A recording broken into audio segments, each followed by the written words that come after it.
Hello friend, online exam with Anil में एक बार पुनः आपका स्वागत है। आज हम लोग घात और करनी, जो आपके सिलेबस में घात और घातांक के रूप में अंकित है, इसका कंप्लीट पोर्शन कर लेंगे। इससे पहले एक क्लास हो चुका है, उसे जरूर देख लीजिएगा। जो बचा हुआ भाग है आज हम लोग कंप्लीट कर लेंगे। तो गणित में टारगेट क्या है हम लोगों का? 25 आउट ऑफ 25। 25 में 25 आप गणित में स्कोर कर पाएंगे। उसी आधार पर हम लोग टोटल क्लास टॉपिक वाइज करवाई जा रही है, आप इसे जरूर कर लीजिएगा। चलिए आते हैं आज का पहला प्रश्न लेके। तो इस प्रकार का प्रश्न कैसे करते हैं आपको भी पता होगा। पता है तो रिवीजन हो जाएगा, नहीं पता है तो जान लीजिए। जब इस तरह से रूट में देकर प्रश्न पूछा जाता है तो इस प्रकार के प्रश्न को कैसे सॉल्व करते हैं। जिसे पता नहीं रहता है वह ये सोचने लगता है कि यहां से स्टार्ट करें। नहीं, आपको यहां से स्टार्ट नहीं करना है, लास्ट से स्टार्ट करना है। तो चलिए आते हैं लास्ट से। 49 का वर्गमूल कितना होता है? 7। 7 को जोड़ देंगे 29 में तो कितना हो जाएगा? 36। अब रूट के अंदर हो जाएगा 36। 36 का जो वर्गमूल कितना हो जाएगा? 6। अब ये जो 6 है इसको जोड़ देंगे इसमें तो 19 और 6 कितना हो जाएगा? 25। 25 का वर्गमूल कितना हो जाएगा? क्योंकि वर्गमूल निकालना है 5, ये 5 हो गया। अब इस 5 को जोड़ देंगे 11 में। 11 और 5 16। 16 का वर्गमूल कितना हो जाएगा? 4। अब इस 4 को क्या करेंगे? इसमें जोड़ देंगे। 5 और 4 9। 9 का वर्गमूल कितना होता है? 3। तो आंसर ऑप्शन नंबर ए। समझ में आ गया? सिंपल आपको ध्यान देना है कि लास्ट में चलना है और लास्ट से पहले की तरफ आना है। एक प्रश्न करवा दिए, आपको पता चल जाएगा कि हाँ इस तरह से करना है।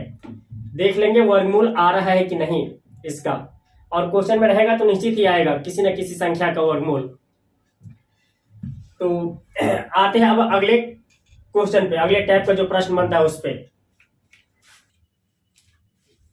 इस प्रकार का प्रश्न कैसे करते हैं? आपको बेसिक तरीका से नहीं करना है। बेसिक तरीका से क्या होता है तो बहुत टाइम लग जाता है और टाइम मैनेजमेंट नहीं हो पाता है। तो करना है आपको ट्रिक के तरीके से। 12 अंडर रूट स्टार्ट है प्लस 12 प्लस कहां तक? इनफाइनाइट तक। इसका मान निकालना है। तो कैसे करेंगे?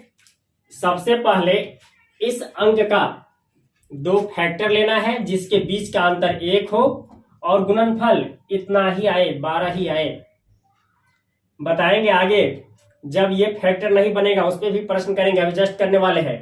पहले इस क्वेश्चन को समझिए। 12 को हम लोग क्या लिख सकते हैं? 3 4। दोनों के बीच का अंतर कितना है? 1। अंतर हमेशा 1 आना चाहिए और दोनों का गुणनफल भी 12 है। आ गया। तो जब प्लस में रहता है तो आंसर जो हो जाती है लार्जेस्ट नंबर, बड़ी संख्या आंसर। तो इस क्वेश्चन का आंसर क्या हो जाएगा? 4, ऑप्शन नंबर बी। और जब ये इसी में माइनस टर्म लगा दे, माइनस, और इसका मान पूछ ले,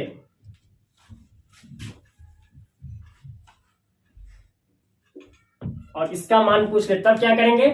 काम तो वही करेंगे कि 12 का 2 गुणनखंड लेंगे, 3 4, 3 चौके 12, अंतर भी 1 है। और जब माइनस में रहे तो आंसर हो जाएगा छोटी संख्या 3। तो इस क्वेश्चन का आंसर क्या हो जाएगा? क्वेश्चन नंबर 3 लिख लीजिएगा आप, ताकि रिवीजन करने में अच्छा रहेगा। इसका आंसर हो जाएगा ऑप्शन नंबर ए। चलिए अगला क्वेश्चन देखिए। कंसेप्ट तो आपको पता ही हो गया। क्वेश्चन नंबर 4 उसी से रिलेटेड है। बताइए इसका आंसर क्या होगा? प्लस में है और कहां तक है? इनफाइनाइट तक। क्या करना है? इसका 2 गुणनखंड लेना है। तो 2 का फैक्टर क्या हो जाएगा? 1 और 2। प्लस में है इसलिए आंसर क्या हो जाएगा? लार्जेस्ट नंबर, बड़ी संख्या 2। तो ऑप्शन नंबर बी। यदि यहां माइनस में रहता तब आंसर 1 हो जाता, छोटी संख्या। फिलहाल इस क्वेश्चन का आंसर क्या है? बी। चलिए अब आते हैं अगले प्रश्न पे जिसका फैक्टर नहीं निकलता है। तो अगला क्वेश्चन लिखिए, क्वेश्चन नंबर 5। चलिए ये प्रश्न है अगला, बहुत इंपॉर्टेंट है और पूछा जाने का पूरा चांस है। बताइए आंसर क्या होगा। कंसेप्ट अभी बता रहे हैं, एक बार लाइक कर दीजिए जब तक आप लोग कहते नहीं है लाइक नहीं करते हैं, और दोस्तों में शेयर भी कीजिए। चलिए आइए मुद्दे पे आते हैं। 11 रूट अंडर के अंदर है plus 11 plus 11 dot dot dot dot infinite तक, इसका आंसर निकालना है। बताइए इस प्रकार के प्रश्न को कैसे करते हैं, समझिए आप।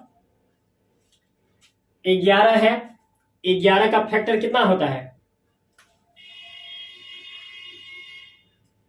फैक्टर तो 1 और 11 भी हो सकता है, लेकिन बीच का अंतर कितना है?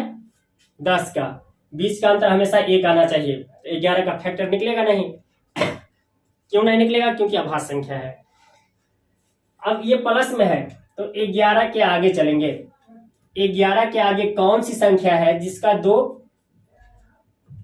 क्रमागत गुणनखंड निकलता है और बीच का अंतर 1 भी हो और गुणनफल उसके बराबर भी हो? तो 11 के बाद 12, इसका गुणनखंड क्या होता है? 3 और 4, दोनों के बीच का अंतर भी 1 है और गुणनफल भी 12 के बराबर है। तो जब प्लस में लगा रहे तो आगे बढ़ेंगे। जैसे 11 के बाद 12 हो गया तो 12 का गुणनखंड 3 और 4 हो गया। तो इस प्रश्न का जो आंसर होगा 3 और 4 के बीच। बहुत पूछा जाता है, लिख लीजिएगा। जब प्लस में हो तो आगे की संख्या चूज करेंगे, चुनेंगे जिसका गुणनखंड 2 क्रमागत संख्या हो, साथ में अंतर 1 का हो। तो इसका आंसर क्या हो जाएगा? ऑप्शन नंबर सी, 3 और 4 के बीच। समझ में आ गया? चलिए एक और क्वेश्चन करते हैं, आपको पता चलेगा। चलिए ये प्रश्न आपके सामने है, बताइए। ऑप्शन नहीं लिखे हैं, आपको आंसर बताना है। 17 है, प्लस में है तो 17 के आगे चले बढ़ेंगे और जब माइनस में रहता तो पीछे आते। अभी आते हैं क्वेश्चन पे बाद में, फिलहाल प्लस वाला देख लीजिए। 17 के बाद कौन सी संख्या है जिसका गुणनखंड 2 क्रमागत संख्या, साथ में अंतर 1 है? तो 18 का होता नहीं है, 19 का होता नहीं है, 20 का। 17 के बाद 20, इसका गुणनखंड क्या होता है? 4 और 5। तो इस प्रश्न का आंसर क्या हो जाएगा? 4 और 5 के बीच। समझ में आ रहा है ना? बिल्कुल आएगा और पूरी चांस है यहां से प्रश्न आपके पेपर में आने का।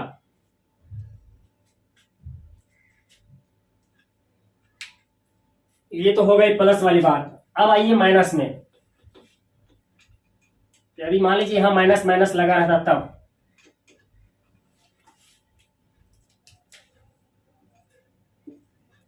आप भी हमारे तरह ना मेरा इरेज कीजिएगा, मिटाइएगा, अलग क्वेश्चन लिखिएगा। जैसे √17 minus √17 dot dot dot infinite तक, इसका आंसर बताना है। बताइए आंसर क्या होगा? पहले कंसेप्ट जान लीजिए।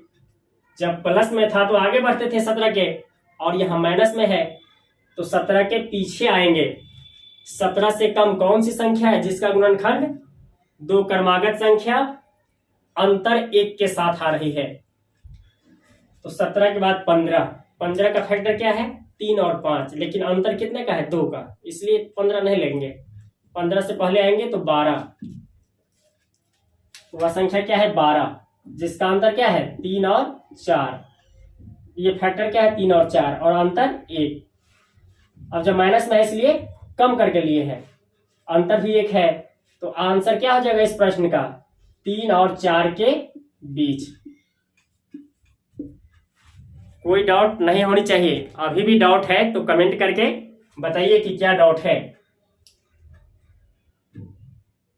अब आते हैं, ये प्लस माइनस का प्रश्न हो गया टोटल जितने टाइप के प्रश्न बनते हैं आपके पेपर में।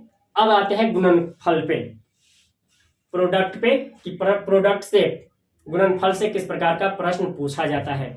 तो लिखिए प्रश्न संख्या प्रश्न लिखना हम भूल गए, छठा नहीं 7वां होगा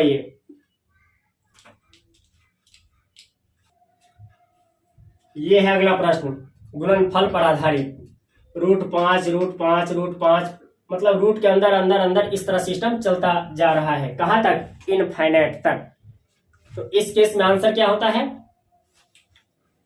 5। बेसिक बताने का समय नहीं है क्योंकि पेपर आपका सामने लगा है, इसलिए बेसिक नहीं बता रहे हैं आपको, ये सीधे याद रखना है। बेसिक आप जानते भी होंगे, नहीं जानते हैं तो कोई भी बुक उठा के देख लीजिएगा, वहां से मिल जाएगा। फिलहाल यहाँ टाइम मैनेजमेंट करना है। तो रूट में कोई भी संख्या रहे और गुणनफल पूछा जाए इनफाइनाइट तक, तो आंसर हो जाएगा 5। 5 कहने का मतलब ये रूट के अंदर जो संख्या रहे वही संख्या आपका आंसर। जैसे 5 है, कभी 11 दे देगा, 11 इनफाइनाइट तक, इसका मान क्या हो जाएगा? तो आंसर 11। आ गया समझ में? आ जाना चाहिए। अब आइए अगला कंसेप्ट, इसी में है। जैसे √5 ये डॉट डॉट नहीं दिया, मतलब इनफाइनाइट तक नहीं दिया है, केवल 5 पद है और पूछा गया है इसका मान क्या होगा।